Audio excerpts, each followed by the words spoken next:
Bonjour tout le monde et bienvenue dans ce troisième coin lecture du mois de novembre. C'est le coin lecture avec des membres du club du coin lecture. Vous savez comment ça marche parce que c'est le 4e, 5e épisode qu'on fait, je ne sais plus, bref, à chaque fois c'est très intéressant, en grande partie grâce à mes interlocuteurs et mes interlocutrices, uniquement des interlocutrices cette fois-ci, dont deux que vous connaissez déjà, puisque je suis en compagnie de Myst. Salut Myst, comment ça va ? Salut, ça va. Est-ce que tu veux te présenter pour ceux qui n'auraient pas vu l'épisode où tu as déjà participé ? Oui, j'ai 40 ans, j'ai toujours beaucoup lu, depuis que je sais lire, je lis beaucoup, moins maintenant. Parce que la vie, tout ça. J'aime assez certains classiques, surtout anglophones. J'aime bien les histoires de sorcières, ça tombe bien. Est-ce que c'est pas toi qui l'avais... Non, c'est pas toi qui l'avais suggéré, celui-là, c'est qui l'avait suggéré, le temps des sorciers ? Si, c'est toi, voilà, c'est ça, c'est toi. Ok, très bien. Je suis également en compagnie de Lily, pardon. Lily, bonsoir, comment ça va ? Ça va, merci. Est-ce que tu veux te présenter ? Oui, alors moi j'ai 31 ans, je suis aussi une grosse lectrice, encore aujourd'hui, malgré le petit bébé qui est arrivé il y a 2 ans. Je lis un peu de tout, pas des masses de thrillers ou d'horreur. Et à part ça, je suis friande d'à peu près tout type de littérature. Notamment les livres de sorcières ? Je lis moins de fantasy et de science-fiction qu'autrefois, mais oui aussi, pourquoi pas. D'accord, très bien. Et une personne que vous n'avez encore jamais entendue, puisqu'elle est relativement nouvelle dans le club du coin lecture, il s'agit d'Alice. Bonsoir Alice, comment ça va ? Très bien, merci. Alors, est-ce que tu veux te présenter ? Je m'appelle Alice, je suis aussi une grosse lectrice, surtout de classiques en général, mais j'aime bien aussi la SF et la fantasy. J'en lisais beaucoup plus quand j'étais plus jeune, notamment au collège et au lycée, mais j'ai un peu la tendance est un peu inversée entre les classiques et la fantasy. Je lis aussi un peu de théâtre, poésie. Après, je me ferme à rien, voilà. Je suis vraiment freinée quand parfois le style n'a pas de personnalité. En général, ça me dérange, mais sinon, je me ferme à rien. D'accord. Ah ouais, donc toi, t'as pas dû être freiné par le livre dont on va parler aujourd'hui. Il s'agit du Temps des sorcières d'Alix I. Harrow. Parce que là, niveau style, le moins qu'on puisse dire, c'est que l'autrice a une identité. On va en parler là très bientôt. Je vais juste d'abord lire le résumé sur la 4e de couverture pour les viewers, les vieweuses et les auditeurs-auditrices en podcast, évidemment. Avant, quand l'air était si imprégné de magie qu'il laissait un goût de cendre sur la langue, les sorcières étaient féroces et intrépides, la magie flamboyait et la nuit leur appartenait. Ce temps n'est plus. Les hommes ont dressé des bûchers et les femmes ont appris à se taire, à dissimuler ce qui leur restait de magie dans des comptines, des formules à dessous et des contes de bonnes femmes. Mais la vraie sorcellerie n'a besoin que de 3 choses pour renaître: la volonté de l'écouter, les vers pour lui parler et les voix pour la laisser pénétrer le monde.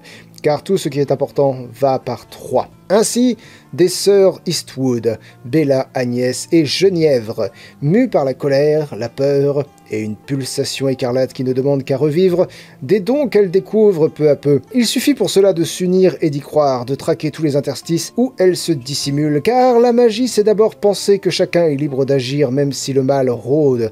Le temple des sorcières pourrait alors bien revenir pour notre plus grand bénéfice à tous, hommes et femmes. Alix I. Harrow signe un nouveau roman magistral qui réinvente la figure des sorcières. Une épopée magnifique et tissée de fantasy, nourrie de promesses et d'imaginaire sans limite, qui est aussi une ode à la liberté des femmes et des hommes. Lauréat du British Best Fantasy Award 2021. J'adore le...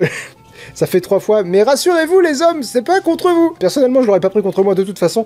Bon, je vous propose qu'on commence par un petit tour de table de qu'est-ce qu'on en a pensé en général, et ensuite on rentrera dans des aspects un peu plus particuliers du livre. Tout le monde ne l'a pas lu dans le club, parce que tout le monde n'a pas le temps. Désolée pour ça.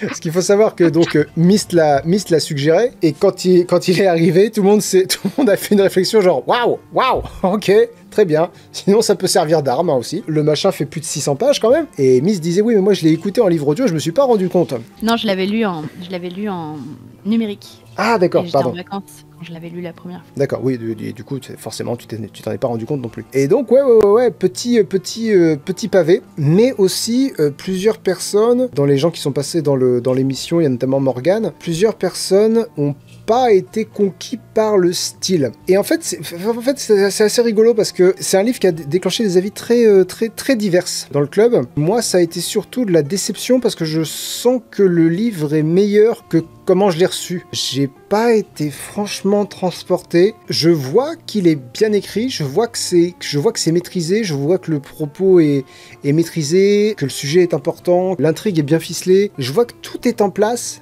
Et ça ne connecte pas. Et du coup, ça a été un peu frustrant. Je me suis pas mal ennuyé pendant ma lecture. La conclusion à laquelle je suis arrivé, c'est que dans ce livre de 600 pages, il y avait un livre de 200 pages que j'aurais adoré. Mais je peux pas non plus nier que tout le livre a un cœur, a une âme, bref, c'est pas parce que j'y ai pas été sensible que ça aurait pas dû... Tu sais, des fois, tu te dis, ce film aurait dû être plus court ou ce livre aurait dû être plus court. Là, non, je pense pas qu'il aurait dû être plus court.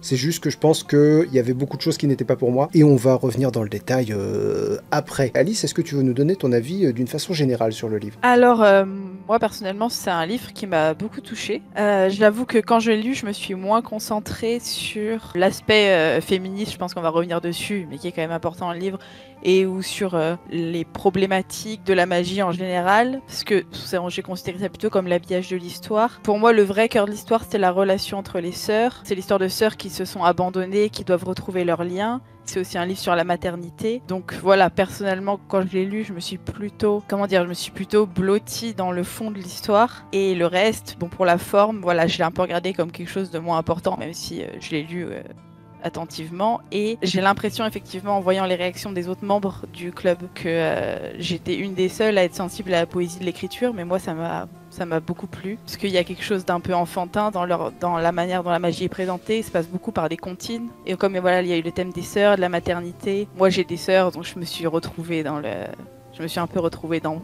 plusieurs moments de l'histoire, donc personnellement, voilà, ça m'a touchée. Je dirais pas que c'était une réaction rare. Déjà, t'es une des dernières à avoir lu le livre, beaucoup l'ont lu avant, et j'avais l'impression qu'au contraire, la plupart des personnes qui le lisaient, qui le découvraient, y étaient sensibles. C'est d'ailleurs une des raisons qui a fait que j'étais frustré personnellement, c'est que je voyais que ça marchait pour pas mal de gens, et au début pour la majorité des lecteurs, et surtout des lectrices, et du coup j'étais frustré, moi, de pas réussir à accéder à ça. Mais je pense qu'au contraire, enfin moi en tout cas le ressenti que j'ai eu, j'ai pas fait de stats dessus, j'aurais dû.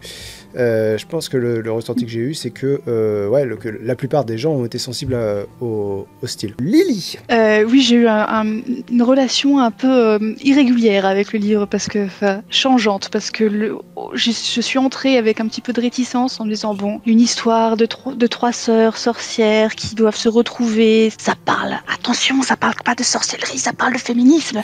Je dis bon, est-ce qu'on n'a pas déjà un peu vu tout ça? Et d'entrée de jeu, j'étais assez conquise, et puis ça tardait à démarrer, quoi. Donc il me semble qu'il y a 4 ou 5 parties dans le livre, quelque chose comme ça. Il me semble que la première en particulier m'a plu au départ, et puis traînait un peu dans les longueurs.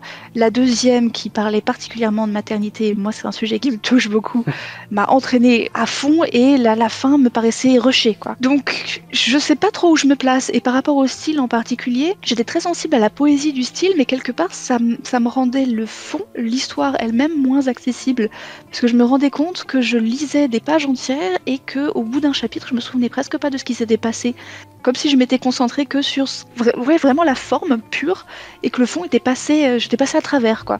C'était assez étrange comme sensation. Ça s'est amélioré un peu par la suite, mais bon voilà, globalement, ça n'a pas été un coup de cœur, quoi. Mais ça n'a pas été une tannée à lire non plus, je l'ai fini avec plaisir. Ça me renvoie un peu à ce que j'ai ressenti.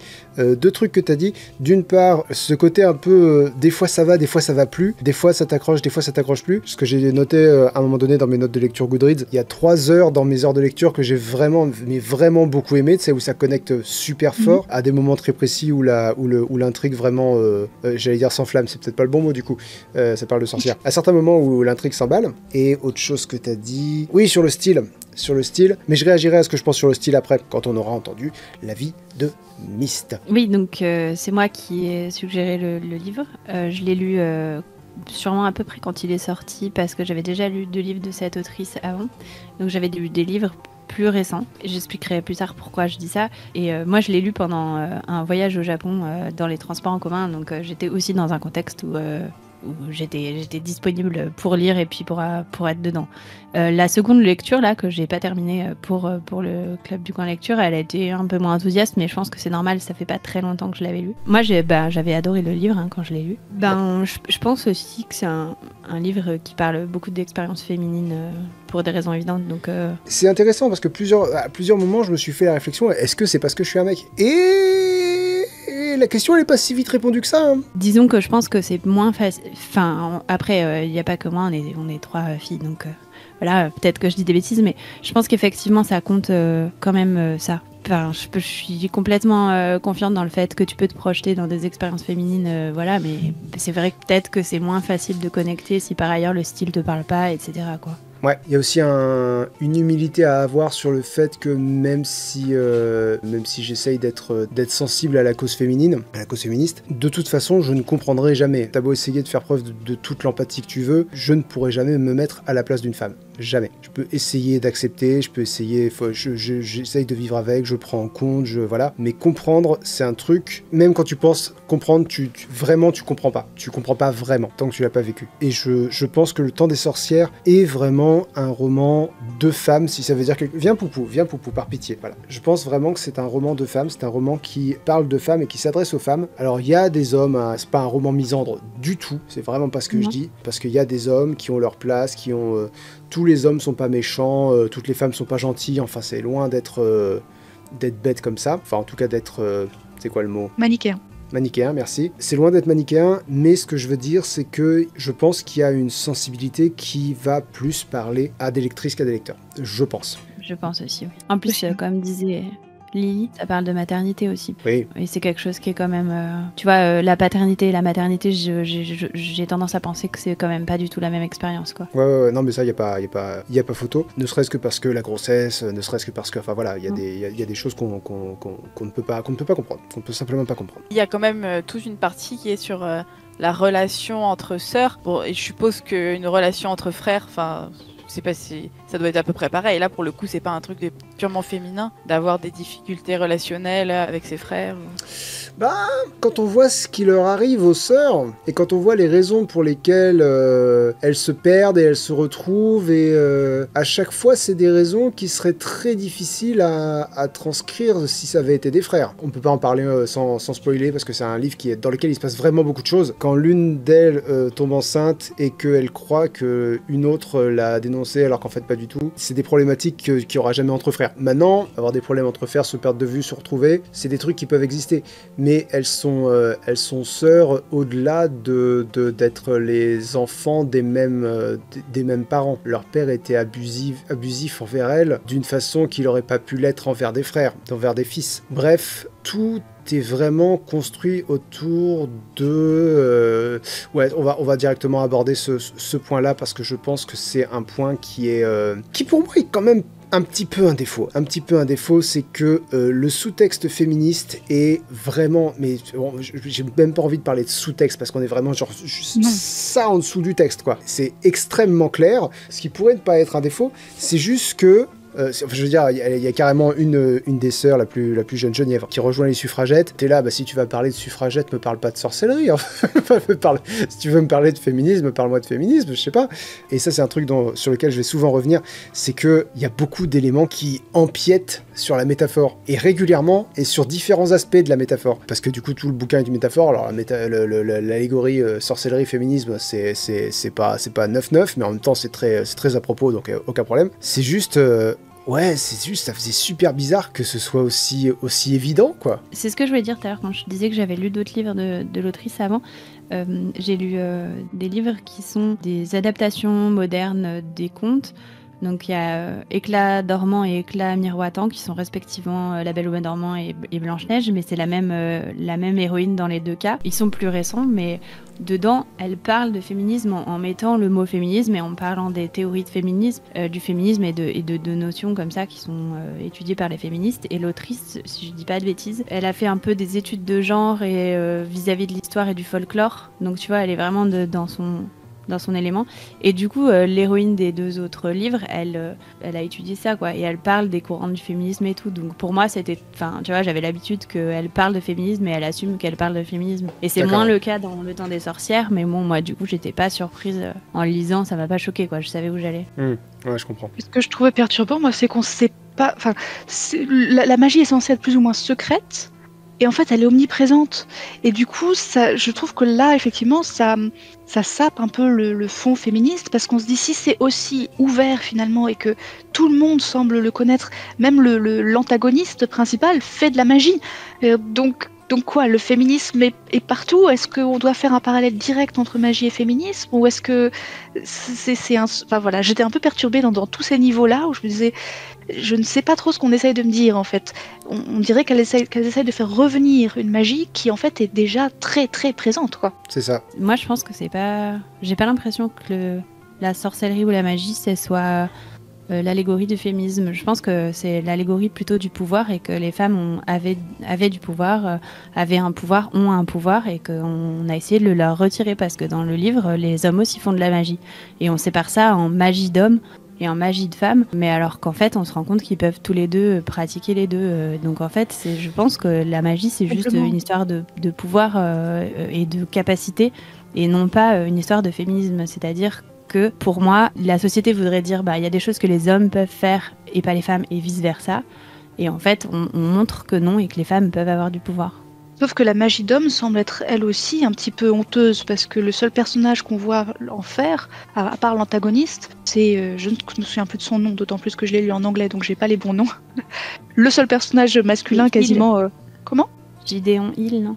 Non, c'est Auguste Lee. Auguste Lee, voilà. Quand il fait de la magie masculine pour la première fois, on a l'impression que c'est pour servir la résistance à son niveau aussi, donc pour le mouvement des travailleurs, mais du coup c'est pas le pouvoir ouvertement non plus, donc je trouve la comparaison un peu bizarre. Non, moi je trouve que déjà il y a une vraie différence entre la magie qu'utilisent les sorcières et les hommes, mais je trouve que justement, ceux qui l'utilisent, ceux qu'on voit utiliser la magie des sorcières, c'est des hommes qui sont considérés comme gentils, du coup qui ont assumé une part de féminité ou quelque chose comme ça. Donc il y a notamment Auguste Lee, puis il y a le bibliothécaire qui en fait un peu un moment, je crois. Il y a une grande différence entre cette magie-là, qui est quand même présentée comme un élément féminin, et la magie utilisé par le méchant, d'ailleurs qui se manifeste pas du tout pareil. Il prend contrôle des gens, il se sert de leurs ombres, je me rappelle plus exactement comment, mais c'est une magie violente. Quand Genièvre est emprisonnée, il rentre dans son esprit de manière imposée, c'est une magie très violente,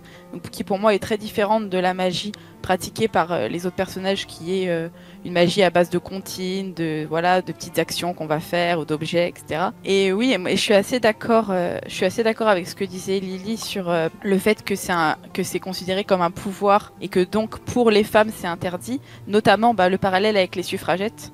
Moi je trouvais ça assez drôle en fait. Justement, on dit le pouvoir des femmes c'est la sorcellerie et le vote, donc c'est ça qu'on leur interdit. Voilà, elles n'ont pas le droit de voter et de pratiquer la sorcellerie, donc ça, voilà, c'est relié au pouvoir effectivement qui est un peu interdit aux femmes, et je pense que la magie du méchant c'est un peu autre chose. Et la magie des hommes entre guillemets gentils, donc on en voit quand même assez peu, moi j'en ai vu que 2, c'est des hommes qui prennent part au combat féministe et qui semblent assumer une part de féminité, etc. Ouais, je pense que le pouvoir, ça marche aussi dans le sens que Auguste Lee, c'est quelqu'un qui est dans les luttes sociales, même si au départ, il fait déjà de la magie, et il n'est pas du tout dans le féminisme et dans l'aide aux sorcières. Donc je pense que c'est plus... la magie, c'est plus le pouvoir tu veux reprendre le pouvoir quand t'es dominé. Il y a plusieurs façons d'être dominé, et les ouvriers dont il fait partie, les hommes pauvres et ouvriers dont il fait partie, lui, il est quand même beaucoup dans la lutte sociale du départ. Donc ça colle, entre guillemets, pour moi aussi. Le parallèle avec le pouvoir plutôt qu'avec le féminisme lui-même éclaire un petit peu ma lecture. Si je l'avais analysé comme ça, j'aurais peut-être moins été gênée par cet aspect.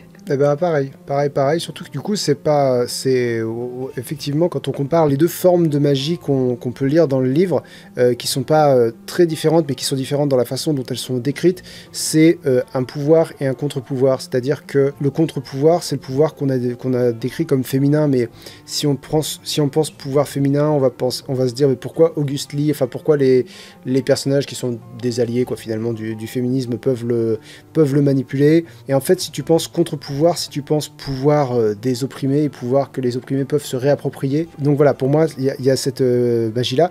Et ouais, donc il y a la magie du grand antagoniste du livre, qui, elle, est une magie, une magie d'oppresseur, quoi. Tu parlais du passage où Genièvre est en prison, qui fait partie des 3 ou 4 passages du livre où j'ai vraiment vécu le livre, et où je me suis dit, waouh, c'est chaud, parce que là, tu vois, là, on a placé un antagoniste qui est abominable, et là, tu vois, là, tu ressens un truc primitif de...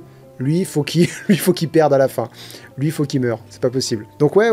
C'est effectivement, moi aussi, ça a éclairé ma lecture, tu vois. Je me disais aussi, si la magie, c'est le féminisme, bah comment ça se fait que... Mais en fait, si la magie, c'est le pouvoir, tout devient beaucoup plus clair.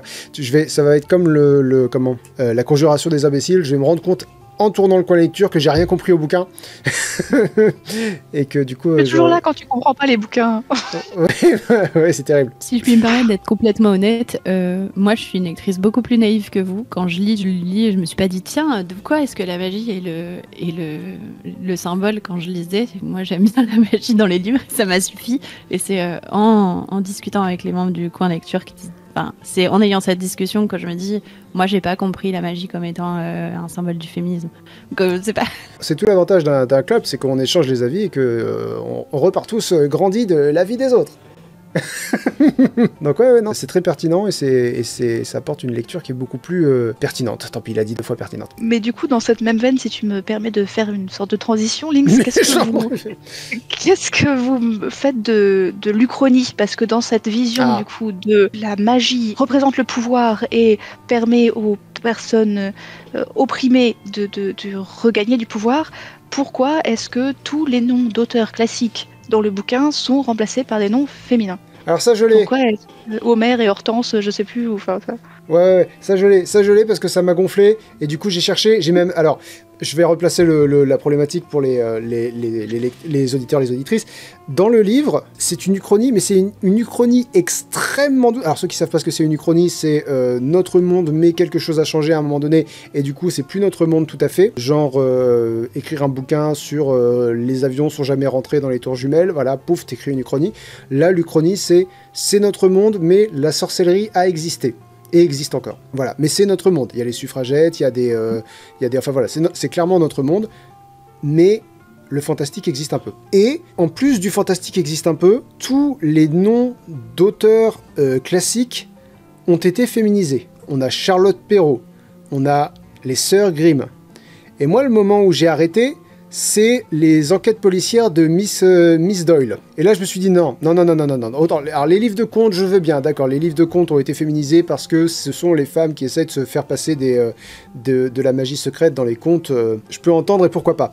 Doyle, c'est pas des contes qu'il écrit, donc pourquoi elle remplace tous les auteurs classiques par des noms féminins. La réponse que j'ai fini par avoir et qui m'a convaincu, je crois que c'est Andrea qui a dit, parce que je disais auteur connu, il dit ouais mais dans le bouquin personne ne dit qu'elles sont connues du coup. Personne ne dit que Perrault, Grimm et Doyle sont aussi connus que dans notre réalité à nous. Les femmes les connaissent, peut-être que c'est pas mainstream, peut-être que ce sont des histoires qu'on se passe sous le manteau, des histoires des histoires un peu occultes comme ça. Et je me dis ouais.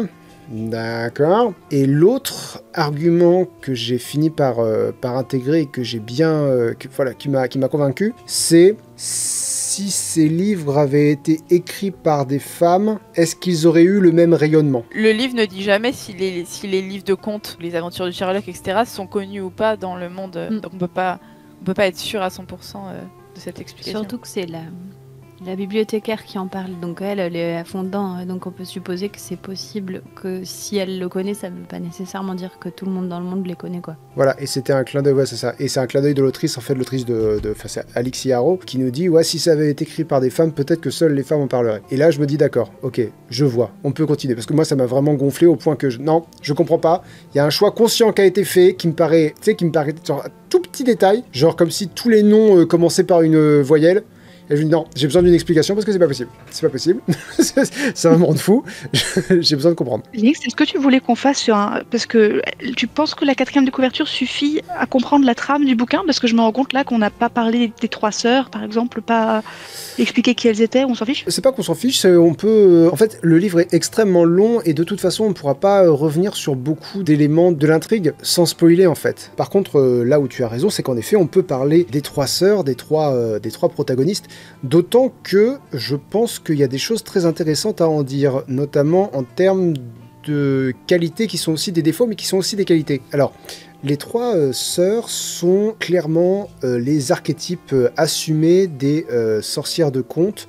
Nous avons Bella, et ça aussi c'est un truc, c'est les 3 sœurs, enfin toutes les femmes ont un matronyme, comme ça que ça s'appelle. Oui. C'est globalement, elles ont un prénom. Matrinôme, je crois.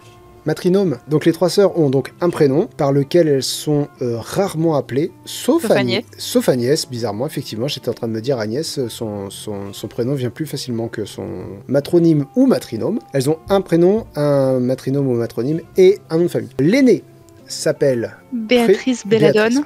Ok, Béatrice Belladone, et c'est pas le stéréotype, c'est L'archétype. L'archétype, merci. L'archétype de l'aïeule, donc la vieille sorcière, quoi, l'ancêtre, quoi, celle qui connaît, celle qui voilà. La deuxième, donc Agnès Amarante, elle c'est la mère. D'ailleurs au début du roman, elle est enceinte. Je vous laisse imaginer ce qui arrive après. Et la troisième, la plus jeune, James Genièvre, donc James c'est le prénom du père, dans un bon gros truc pas du tout subtil, il a mis son nom sur la petite dernière, genre celle-là c'est à moi, James Genièvre. Alors c'est quoi comme archétype elle? Ah, Maiden. Ah, la La Vierge. pucelle. La Vierge. Pucelle, ils disent, je crois. Donc la pucelle. Et c'est la plus ardente des 3, quoi. C'est celle qui a vraiment la révolte chevillée au corps, celle qui a le plus envie d'en découdre, celle qui va rejoindre les suffragettes, enfin voilà. Globalement, c'est pas mal, parce que je dis 3 protagonistes, mais c'est pas mal l'histoire de Genièvre, hein, vraiment. On suit l'évolution des 3, mais on finit par Genièvre. C'est surtout son évolution à elle qu'on voit, je dirais. Comment est-ce que vous avez vécu la caractérisation des personnages, vous? C'était très pour moi... Le dicton show don't tell n'était pas du tout respecté. C'est-à-dire que vraiment les 3 premiers chapitres sont littéralement un sur chaque sœur qui commence de la même manière en disant Béatrice Belladone Eastwood était à tel endroit à telle heure. C'était la plus sage des 3 sœurs et voilà ce qu'elle faisait en ce jour d'équinoxe de printemps de 1893. Et les 3 premiers chapitres commencent comme ça et en fait après on se rend plus tellement compte, je trouve, du fait qu'elles ont... Enfin, c'est vraiment ce caractère leur est donné et c'est le seul qu'elles ont un peu sur l'intégralité de l'histoire. Je trouve ça un peu dommage. Bah, moi, j'ai trouvé tout de suite, et moi ça m'a pas gêné, j'ai trouvé que ça faisait partie du roman, qu'elles étaient directement présentées par le biais de leurs liens. Parce que déjà le livre commence par « Il était une fois 3 sœurs » et chacune est présentée par rapport aussi à ce qu'elle pense de ses sœurs, et elle pense à ses sœurs, elle se rappelle de ses sœurs, qu'est-ce qu'elles lui ont fait. Genièvre, elle dit mes sœurs m'ont abandonnée. Agnès aussi, quand on la présente, on parle tout de suite, parce qu'elle travaille dans une usine, des jeunes filles de l'usine qu'elle prenait sous son aile, et on explique que ça lui fait penser à sa sœur, etc. Et pareil, Bella, tout de suite, elle voit une phrase dans un livre qui lui fait penser à ses sœurs, et c'est pour ça qu'elle a dit, etc. Donc voilà, moi je pense que j'ai trouvé qu'elles étaient présentées par rapport à leur relation avec leur sœur, et j'ai trouvé que c'était pas dérangeant par rapport au sujet du roman. Moi, ça m'a pas dérangé. J'ai bien aimé dans les premiers chapitres le parallèle, les premières phrases des 3 premiers chapitres. C'est vraiment elles se répondent vraiment. Moi, ça m'a pas perturbé, en tout cas la façon dont elles sont présentées. Alors moi, du coup, le problème que j'ai eu très très vite, c'est qu'au départ, je confondais énormément Agnès et Bella. Parce qu'effectivement, quand on est plus dans le tel que dans le show, je vais pas être investi.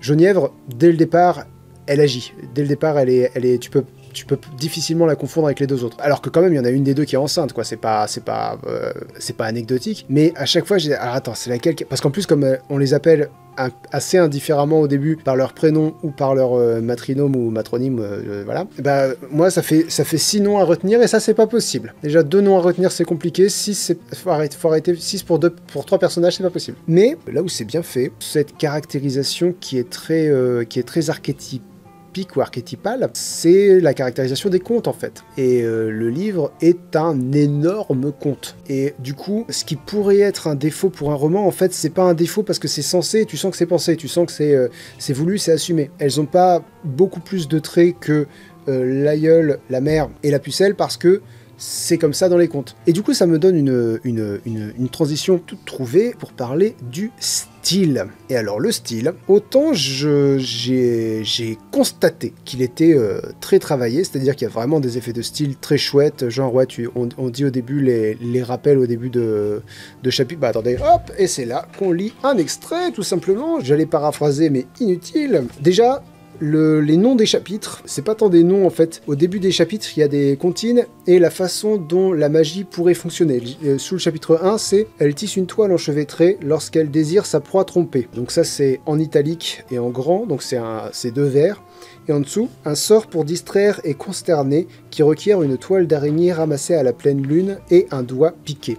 Donc ça, ce sont les vers et les voix. C'est comme ça que la magie fonctionne dans cet univers-là. Pour qu'un sort fonctionne, il faut la volonté, les vers, donc les vers qu'il faut prononcer, et la voix, en l'occurrence la voix, c'est une toile d'araignée ramassée à la pleine lune et un doigt piqué.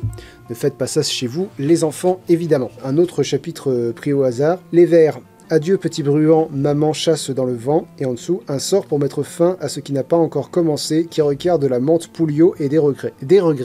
Donc ça, c'est extrêmement cool. J'aime beaucoup la façon dont sont présentés les chapitres. Le style maintenant. Il était une fois 3 sœurs. James Genièvre Eastwood, la Benjamine, avait les cheveux aussi noirs et hirsutes que les plumes d'un corbeau. Des 3, elle était la plus sauvage, la rusée, l'indomptable, jupe déchirée, genoux écorchés et les yeux luisants d'un éclat vert comme un rayon de soleil perçant entre les feuilles. Elle savait où nicher les engoulevents et où les renards se terraient. Elle retrouvait le chemin de la maison par les nuits sans lune. Mais le soir de l'équinoxe de printemps 1893, James Genièvre est perdu. Je vais passer à un autre chapitre pour que vous voyez de quoi on veut parler quand on dit que les débuts de chapitres se répondent. Agnès Amarante Eastwood, ça c'est le chapitre 2. Agnès Amarante Eastwood, la deuxième, avait les cheveux aussi noirs et brillants que l'œil d'un faucon. Des 3, elle était la plus forte, la solide, celle qui ne flanchait pas, celle qui trimait sans relâche, la dure au mal. Mais le soir de l'équinoxe de printemps 1893, Agnès Amarante est faible. Et vous l'avez compris, le chapitre 3 commence par... Les chapitres sont moyens, j'allais dire relativement longs, mais en fait non, ils sont pas si longs que ça. C'est juste que tu passes pas de machin, telle date faisait ça, machin, telle date faisait ça, machin, telle date faisait ça, c'est espacé, ça respire. Début du chapitre 3, Béatrice Belladone Eastwood, l'aînée, avait les cheveux aussi doux, sombres et striés de gris que les plumes d'une chouette. Des 3, elle était la plus sage, la calme, l'attentive, celle qui connaissait la sensation d'un livre dans sa main et le poids des mots dans l'air. Mais le soir de l'équinoxe du printemps 1893, Béatrice Belladone est idiote. Il y a plein d'échos comme ça qui sont assez stylés, franchement chouettes. Des fois, ils sont un peu plus rapprochés, mais justement, ça emballe un peu le récit. Enfin voilà, c'est très pensé, c'est très étudié, c'est très bien fait. Et d'autres fois, et ça c'est très frustrant pour moi, d'autres fois, elle va avoir des images qui ne me parlent pas du tout. Elle va avoir une métaphore qui va me perdre. Et c'est rigolo parce que Morgane est une des dernières à avoir lu le livre et à avoir partagé son avis, donc c'est relativement frais dans ma tête, surtout qu'on a eu à peu près le même avis sur le livre, et elle, il y avait aussi des passages avec des métaphores qui ne lui parlaient pas du tout, et elle citait un passage où il y a une chouette qui se pose sur l'épaule d'une protagoniste, et c'est une chouette, globalement c'est une chouette magique, hein, je vous spoil pas, et l'autrice dit que la chouette était plus légère qu'une chouette, elle pesait le poids de l'idée d'une chouette. Et là je me dis, ça me parle. Tu vois, ça c'est une métaphore, je peux te suivre. Elle pèse rien sauf l'idée qu'on se fait du poids qu'elle a. En fait, tu vois, ça me parle. Alors que Morgane, elle, ça lui parlait pas du tout. Par contre, je vais pas chercher un exemple précis parce que je pense que il va falloir que je lise quelques minutes avant de trouver. Mais moi, je me rappelle de l'exemple que tu avais donné. D'accord, vas-y, je t'en prie. Tu disais qu'un truc qui t'avait pas parlé, ça sent la lavande et les rêves de minuit. Je l'ai inventé cet exemple-là ou Non, il existe. Il existe dans le livre et tu disais, ça c'est une métaphore qui t'avait pas parlé parce que ça sent quoi un rêve de minuit? Est-ce que ça sent pareil qu'un rêve de 2h du matin? Est-ce que c'est censé... Comment je sais quoi? Alors que moi j'adore ce genre d'image, hein, personnellement. J'aime bien aussi. Bah, voilà. C'est ça qui m'a beaucoup touchée, moi, parce que la poésie de ce genre d'images qui sont justement un peu évanescentes, mais je peux comprendre que ça puisse t'énerver, tu vois. Et moi, en fait, c'est pas tant énervé, c'est que soit c'est évanescent Et à ce moment-là, bah, c'est évanescent, c'est-à-dire, ouais, voilà, ne pas peser plus lourd que l'idée d'une chouette. Je comprends ce qu'elle veut dire parce que c'est chouette, tu vois, parce que c'est chouette, parce que c'est chouette. Non, parce que le mot utilisé est chouette, c'est-à-dire, elle pèse pas plus lourd que l'idée d'une chouette parce que c'est une chouette et parce que c'est une chouette magique, donc peut-être qu'elle est pas vraiment là, elle-même est évanescente, quoi. Mais c'est quand même une chouette. Si l'image avait été, elle pesait pas plus lourd qu'une nuit sans étoiles, là je t'ai dit, nope, non, je ne sais pas combien pèse une nuit sans étoiles et je ne sais pas ce que tu essayes de me dire. Je suis perdu. Donc tu vois, c'est un peu pareil que ça sentait un vœu ou une prière de minuit. C'est quoi l'odeur d'une prière déjà une et ensuite, ouais, minuit. C'est genre... Mais vraiment, je n'arrive même pas à concevoir quelle odeur t'associe à ça, quoi. Justement, ça permet à tout le monde d'imaginer quelque chose. Par exemple, se dire, de penser à l'odeur de la nuit, par exemple, du jardin la nuit quand il fait un peu froid, ou si on pense plutôt à la prière. Qu'est-ce que tu fous dans ton jardin à minuit? Du coup, c'est vraiment ça. Moi, ça ne suscite pas d'image. Je me retrouve avec la lavande et... autre chose, alors... Mais c'est cohérent avec l'idée d'un conte et avec l'idée de quelque chose qui repose beaucoup sur le ressenti des personnages et sur ce qu'elles vivent de manière viscérale, un peu. Donc, moi, ça me pose aucun problème. Et là, ça va être... c'est vous qui voyez. Oui, c'est ça. Mais bien sûr, c'est trop personnel. Le style, il existe. Après, un style fort, justement, ça peut pas parler à tout le monde et c'est bien. C'est pas forcément souhaitable que ça parle à tout le monde. Je vais essayer de trouver un autre extrait parce que vraiment, le style fait ou défait le livre pour moi. Tu cherches un passage, j'en ai retrouvé un que j'aime bien. Ok, bah écoute, si tu veux le lire, alors, pas de problème. Genièvre voudrait protester. Elle se remémore la sensation des mains de ses sœurs dans les siennes les soirs d'été, le cercle qu'elles formaient, la promesse jamais prononcée mais tressée dans leurs cheveux, écrite dans leur sang, qu'aucune d'elles ne s'en prendrait jamais à une autre, et Bella serait morte plutôt que de rompre cette confiance. Mais alors Genièvre se souvient du gris froid des yeux de sa sœur et des secrets qu'elle garde dans son carnet et ne dit rien. Ouais, là ça marche. Hein. En fait, voilà, c'est ça le truc, c'est que des fois ça vise juste et du coup je me dis, à mon avis, tout le temps ça vise juste, mais des fois je suis pas la cible. Ça, c'est une métaphore filée comme il faut, ça, magnifique. Voilà, non, je pense vraiment que le livre est bien écrit et je pense qu'il mérite plus que la note que j'ai fini par lui mettre, qui est un C+. C'est-à-dire, c'est parce que je peux pas vraiment dire que je l'ai bien aimé, je peux pas dire que ça a été une lecture agréable, je peux dire ce que j'ai dit dans mon bilan Goodreads, que voilà, il m'a fallu une dizaine d'heures pour le lire, ou peut-être une douzaine d'heures, et sur ces 12 heures, il y en a 3 que j'ai beaucoup aimé, et ouais, et du coup, il y en a 9 où je me suis emmerdé, quoi, et c'est vraiment dommage, parce que je sens que le problème vient de moi, que ça vient pas du livre, quoi, que le livre est régulier dans ce qu'il essaye de faire. C'est juste que des fois il m'atteint et des fois il m'atteint pas. Donc du coup c'est un peu à regret cette note. Mais c'est cette note de ressenti, hein, toujours je note pas le livre, je note le ressenti. Je pense que le livre mérite une meilleure note. Et je suis très content de parler avec des lectrices qui l'ont plus aimé que moi et sans doute à une valeur que je pense être plus juste. Laborieux. Myst, quelle note tu lui mettrais? Moi quand même, basé sur ma première lecture, et même si là j'étais moins enthousiaste parce que je connaissais déjà l'histoire, je mettrais un bon A quand même. En première lecture, A+, c'est sûr. C'est un des livres que j'ai préféré l'année dernière. Ah ouais. Donc ouais, A+. Ok. Après j'avais un dernier truc à dire sur ce livre. Mais vas-y. Je pense que moi, s'il me parle aussi, c'est que ce sentiment de colère et d'impuissance, ça m'a aussi pas mal parlé, tu vois. Qui traverse les 3 héroïnes, même si c'est surtout Genièvre. Peut-être que c'est aussi un truc personnel, quoi. Tu vois, quand je disais on peut pas comprendre, ça fait écho à quelque chose qui est un peu en train de naître chez moi, mais vraiment naître, quoi. C'est vraiment au stade embryonnaire. C'est une colère qui est dirigée, qui est mal dirigée envers les hommes, qui est vraiment dirigée envers le patriarcat. Et tu vois, cette colère, je la ressens et parfois je me dis, c'est un petit miracle que des femmes aiment encore des hommes. Parce que putain, c'est un peu miraculeux et quelque part c'est beau. quelque part c'est beau. C'est une des contradictions du personnage d'Agnès dans le livre, c'est que elle méprise la plupart des hommes et elle a appris à s'en méfier et elle a eu beaucoup de problèmes à cause d'eux, mais elle est quand même capable de tomber amoureuse. C'est la seule d'ailleurs, c'est la seule qui aime vraiment les hommes. Genièvre, elle s'en fiche et Bella, elle aime pas les hommes. Donc, Et Agnès, en plus, apparemment, c'est pas la première fois qu'elle tombe enceinte. Donc, a priori, on a tendance à penser que vraiment, elle aime les hommes, quoi. Mais elle les aime à son corps défendant. Bah voilà, c'est ça. C'est exactement ça. Très bien dit. Et ouais, donc du coup, voilà. Sans comprendre la colère des femmes, je comprends la colère. Point. Mais tu vois, elle m'a modérément atteint à travers le livre. Mais je comprends que ça puisse atteindre beaucoup plus fort une lectrice. Lily. Moi, au début de la conversation, je pense que j'aurais B moins, parce que c'était pas un coup de cœur, mais ça m'a plu quand même, et le moins parce que il y avait des longueurs, et que comme tu le disais au début, moi je pense qu'il y aurait eu un bouquin de 400 pages, je suis généreuse, qui m'aurait bien plu, mais là, là c'était trop. À la fin de notre conversation, je dirais B+, parce que cet aspect, ce parallèle donc entre la magie et le pouvoir plutôt qu'entre la magie et le féminisme ne m'avait pas sauté aux yeux du tout. Et me donne d'autres clés de lecture. Et puis l'aspect conte aussi, j'avoue que je l'avais pas pris comme je l'avais pas lu comme un conte. Donc le côté un peu simpliste des 3 personnages prend un peu tout son sens dans cette optique-là, quoi. Donc toujours pas un coup de cœur, je dois dire, parce que ça c'est pas rationnel, c'est comme ça. Mais bon, franchement, une lecture très sympa quand même. Alice, si tu devais mettre une note au livre, à ton ressenti sur la lecture du livre. Alors moi, ce serait un B parce que comme j'ai dit, j'ai vraiment ressenti quelque chose. Enfin, ça m'a touchée. Peut-être pour des raisons aussi personnelles, parce que je suis une femme, parce que j'ai des sœurs.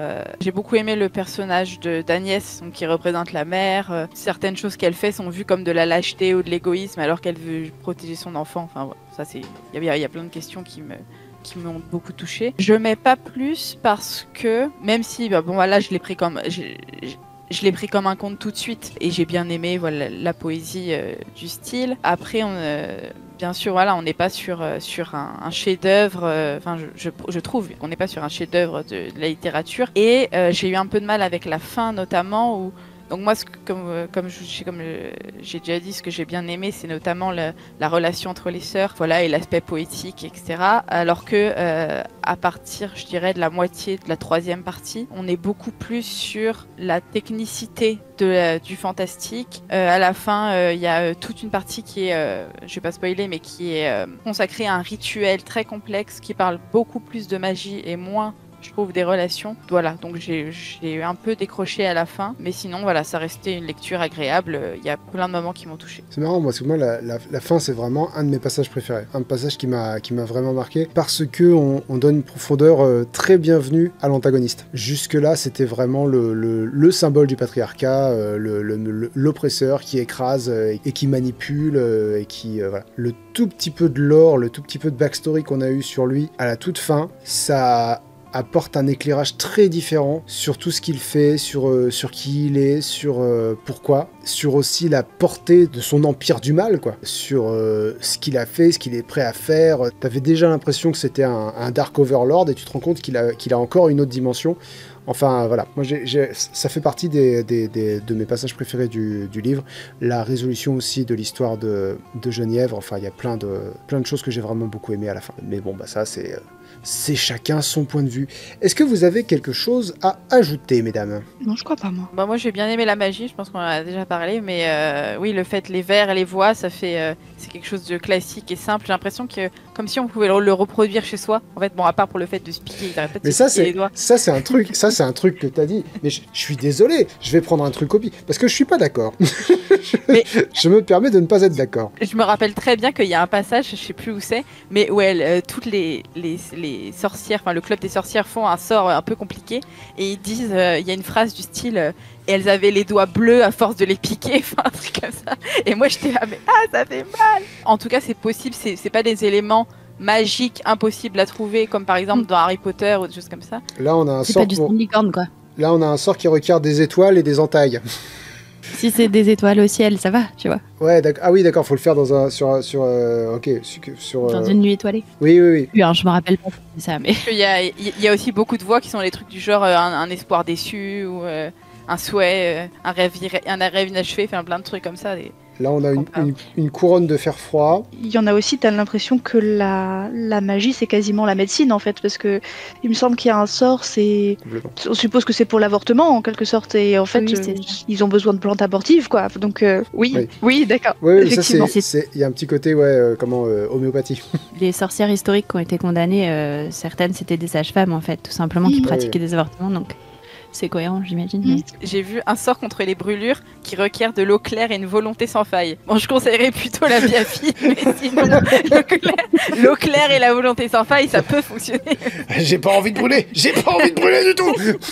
Il y a un truc qui marche, et c'est insupportable que ça marche, parce que on me l'a expliqué, je ne comprends pas. Si vous vous brûlez les doigts, vous prenez vos lobes d'oreille et ça passe la brûlure des doigts. Je pense que Link c'est un sorcier et qu'il faut le brûler. Non, alors, ma dernière- Regardez, il a je du sais- familier en plus. Si j'étais sorcier, je me vendrais pas avec un truc aussi nul déjà. Non, ça a un rapport avec le flux sanguin. Je crois qu'il y a le sang, il y a plus de sang qui circule plus vite ou je sais pas quoi dans l'oreille. C'est trop bizarre. Si quelqu'un veut expliquer pourquoi dans les commentaires, merci à lui ou à elle. Si personne n'a quoi que ce soit à ajouter, on va s'arrêter là. Il ne me reste qu'à vous remercier, mesdames, d'avoir co-animé ce coin lecture avec moi. Beaucoup de personnes à remercier aujourd'hui parce que si vous avez regardé les 2 derniers épisodes, vous savez que je n'avais pas internet et que donc je ne pouvais pas remercier mes Plectrion, en l'occurrence Ishiko, Emmerich Albrecht, Little Rain, Alpha Girl, Books and Dreams, Maeve, oh non c'est pas vrai, Maeve, Le Grenouille, Alice Montazo, ça c'est toi, non, c'est Random, Mikadoniu, le chat bleu Donutsman, Kinaoka, Poupoule 78, Modanshi Mudomo, Just a Little Boo, Horatio H qui nous a rejoint aujourd'hui, Eva VDM, bonjour DDDD, Abigail Tillman, Frata, Serena, Morgan Kemmer et Salariel M. Merci beaucoup à tous ces Plectrion. Si jamais vous avez envie de les rejoindre, ces Plectrion de niveau 3 ou plus, et si jamais vous avez envie de participer, d'avoir une chance de participer à ces épisodes avec le Club du Coin Lecture, et ben il faut rejoindre le Club du Coin Lecture, et ça, c'est les Plectrion de niveau 4 et plus. Encore une fois, merci à vous mesdames d'avoir co-animé ce coin lecture avec moi, ce fut extrêmement agréable, et donc on se donne rendez-vous demain sur Twitch, sur la chaîne Twitch LinksTS pour débriefer tout ça, pour parler du temps des sorcières, mais aussi pour parler peut-être d'autres livres de sorcières, je n'en sais rien, on parlera de ce dont on parlera, et la semaine prochaine, ce sera l'épisode où je vous parle de tous les livres que j'ai lus cette année, rangés dans mon ordre de recommandation d'après moi, dont mon avis sur le livre est résumé en 10 mots ou moins, incluant les livres qui vont passer dans le courant du mois de décembre. Donc vous allez avoir un petit spoil sur les épisodes qui vont suivre. Mais ça, ma foi, on fait ce qu'on peut. Je ne peux rien contre la chronologie. Donc bah voilà, c'est fini. Merci encore et à la prochaine. Merci à toi. Merci à toi. Ciao.